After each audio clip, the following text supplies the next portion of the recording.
Hey everybody, you want to make more trees quickly in about 2 or 3 months? Well, you can do it with air layering. This is a little lychee tree, a real nice one that's doing terrific. It's got new growth all over it, and we've got ourselves a brand new duplicate of the original Sweetheart Lychee right here in my hands. So today, we're going to be showing you guys how an air layer is removed from a tree on a longan. Now, I have several videos on air layering trees. This is basically a way of cloning a tree so you get another duplicate of the original. This particular one is a Kohala longan, and it's about just about 3 months. So we're going to open it up, take a look. I'm going to show you how I did it. I did it with a different method, okay? If you end up liking this video, and I really hope you do, please give us a thumbs up and subscribe to our channel, okay?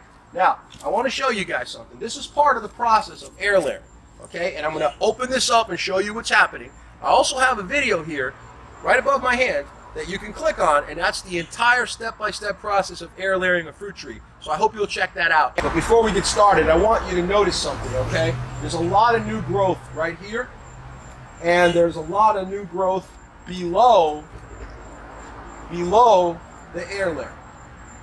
Right below the air layer, all this is new growth here, some new growth over here, there's a little bit of new growth at the tip, and there's also growth down here. Why is that significant? That's significant because if you look at the tree up here where I've done the air layer, above the air layer, you have a tree that has no growth, no new growth at the top. It's just sustaining the old growth. But while it's sustaining the old growth, it's got the new growth, and it's going to have a bunch of roots right in here. And that has to do with the flow of nutrients and water up and down. Because the nutrients are coming back down from the photosynthesis above, from the leaves, all of that is being sent back here. It's sending carbohydrates, which is then going to create those roots. And that involves the phloem and the xylem, which is an organ that's inside here that's like a superhighway of transportation. And there's more details on my website exactly which is which and how that works, okay? So if you want to go to peppysplants.com, please go ahead and visit and look up air layering. The interesting thing is that when you do that, you force the tree to produce new growth below the girdles. In other words, the places where we've cut into the tree. Now, if you want to really understand and see that visually, again, there's a video right above that you can click on, and that's the entire process from beginning to end on how to air layer a tree. All right, so there, I don't know if you can see it, but there's some of that new growth that I was talking about right over here. And you've got some more new growth right over here. All right, now, I have tape at the top and I have tape at the bottom. And the reason that that's done is to keep the ants from getting in there. They can be really problematic because they get inside, and then they just cause they make little nests, and then they start eating the roots, and they cause all kinds of problems. Now here you have this other tape. Unwrap this. I usually use 2 pieces. I think I have 2 pieces. Yeah, I do. I have 2 pieces on here. And again, the reason for this is to protect it, keep the moisture in, and protect it from sunlight.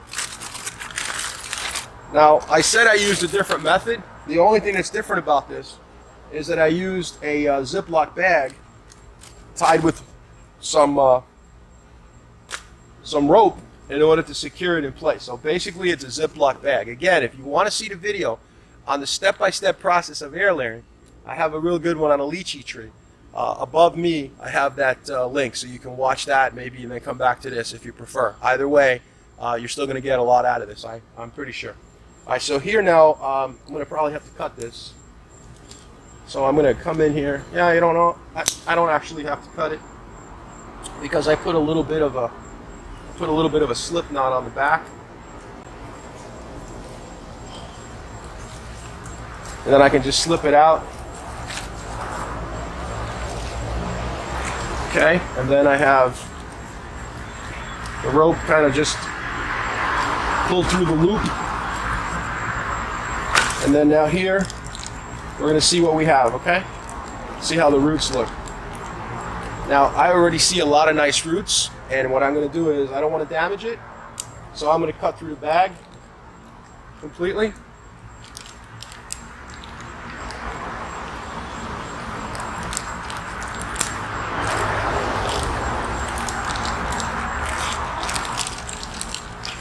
Yeah, that wasn't too bad.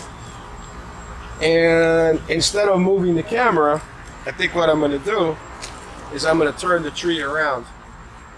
And now that I look at this, I'm a little bit hesitant to actually go ahead and remove it because I don't want to lose this air layer. And if you look at this, get this out of the way. If you look at this, you can see the roots right here. Got nice roots here, I got roots here, roots there. Got nice amount of roots.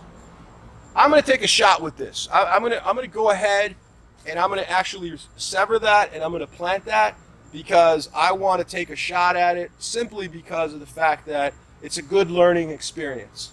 We're gonna find out if that there is enough roots or if I screw up and I should have probably let it go another month or maybe another 2 weeks. Because then maybe in 2 weeks I'll have twice as many roots. But you know what? I see some pretty good, thick, healthy roots. And I'm going to go ahead and I'm going to do this. I'm going to cut it and I'm going to pot it up. Okay? So we'll cut this. Actually, we're going to cut this maybe an inch below so we have a little bit of a stub left behind. Okay? This wood is really hard.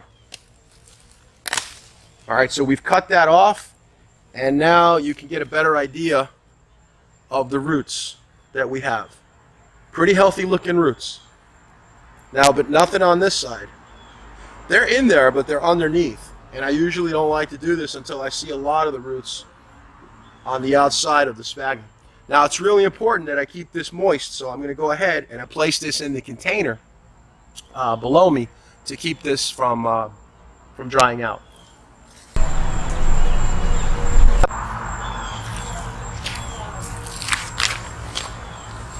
I'm going to soak it for a little bit. Usually I like to soak it for about an hour and get going. I really don't have a lot of patience. Some people soak it for 24 hours. I don't particularly think that's necessary. The logic behind that is that you assure yourself of getting air pockets out of the actual air layered material.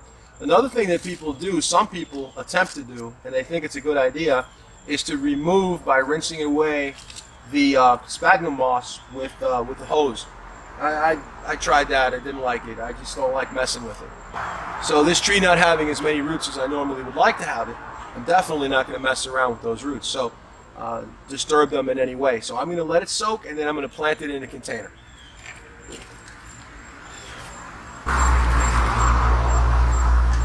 All right, here I am under the longan tree. I've got a pot. I put some good soil in here. This is potting soil. And I added a little bit of perlite to it. Perlite is those little white little fine little volcanic rock material. So I've added some perlite to help with the drainage because I don't want this to get so mucky. Not that potting soil gets that way, but I just don't want it to get too wet with this type of humidity and rain that we've been getting non-stop rain here. This is the first day it hasn't rained at all. So that's a good thing. Probably tonight or tomorrow it'll be pouring again. So this guy now has been here a little over an hour. And I'm going to go ahead. Hopefully you can see the roots pretty good there. And a nice little stub. And we're going to push them down. Now it's okay to go all the way down deeper than the air layer. That's what you want. You don't want the air layer or the, I should say, you don't want the sphagnum to be on the surface. You want it completely covered. Because if it's on the surface, as it dries, it'll pull moisture out of the pot, actually. All right, so I'll move this over here so you can see a little bit better. And it's in there, push all the way till that stub touches the bottom. Then we'll cover it up. And we're actually going to get some more soil. Put it in there.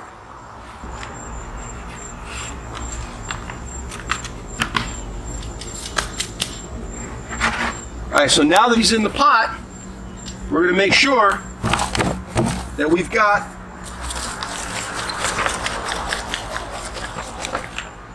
Lots of soil.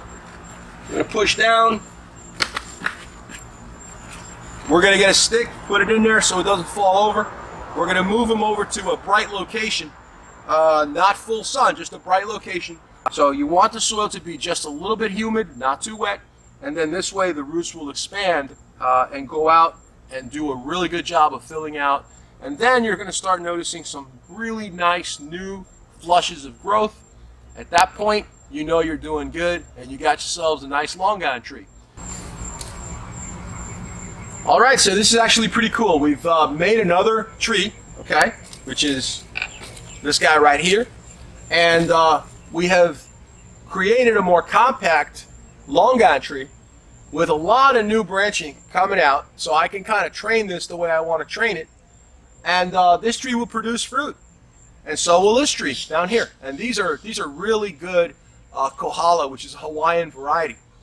Now, pretty much this wraps up our video here. Again, let me remind you that if you want to see a more detailed description and completely instructive video on how to air layer a fruit tree, follow my finger right over here and click that, and that'll take you again to that lychee air layer video.